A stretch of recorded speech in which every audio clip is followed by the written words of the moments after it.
One of the main challenges for creating the climb was, of course, first of all, performance, because we have to render the game at 90 frames per second, which is something that we haven't done before at Crytek, and something that probably most game studios haven't done before.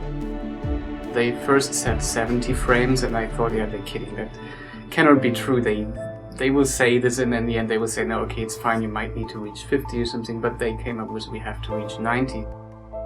It's amazing we achieved, to be honest, because when you check previous titles, it's like, well, it's always struggling to get the 30 or the 60. VR players have the same expectation to visuals as they know from their screens, which is already dramatic for us because we have so much less power actually to work with when we go for 90 frames per second.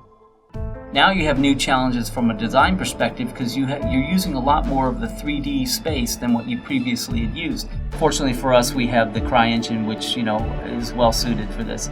In addition, we learned a lot about optimization. The size of each eye that we were rendering was a full screen size.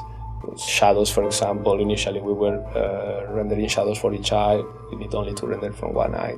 So that was a waste. The 90 frames killer is mostly the draw calls and not the triangles. That means we have to reduce the amount of individual objects. So normally in a 5 square meter area where you would have 100 of objects, we need to bring these objects together and make them 1, 2, 3 objects. As people can really lean forward to see all the details, you need to make sure that all the close-ups are in high detail. So you can't fake, you can't just place objects to make it feel lively. For example, when we look at what we're currently doing with our hands in the game, there's this extreme detail where every single stitch is hand modeled, and then there's this gigantic background against this, and it all is put to scale because you have the stitches there and you see the mountain there, and it's suddenly, wow, if that's so small and so detailed, the entire world must be so detailed.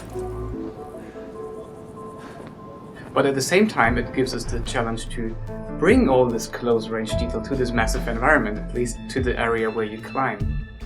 We have never placed an object in the editor in a sub-millimeter area. We never had something so small as an individual hook with individual seams and rims and scratches on it. Everybody in AAA production knows normal map baking as their typical go-to process to make something look great on a screen. So you take detailed information on a high-poly model and bake it into a map for an object. But unfortunately, in actual stereoscopic vision, that falls apart completely. You actually, in VR, see that something like that is really flat. It will actually look like something is made out of paper, like folded paper with painted on shadows and lights. So we need to use more geometry, and it's basically just reminding everybody when they show me a screenshot on their screens, like, okay, let's look at that in VR first, because it could look a lot less impressive than you think.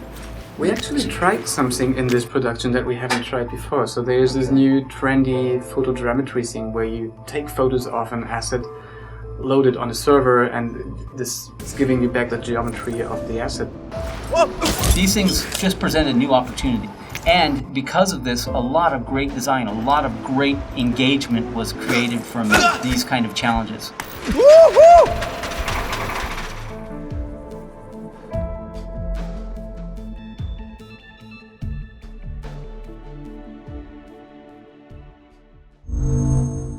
Achieved with CryEngine.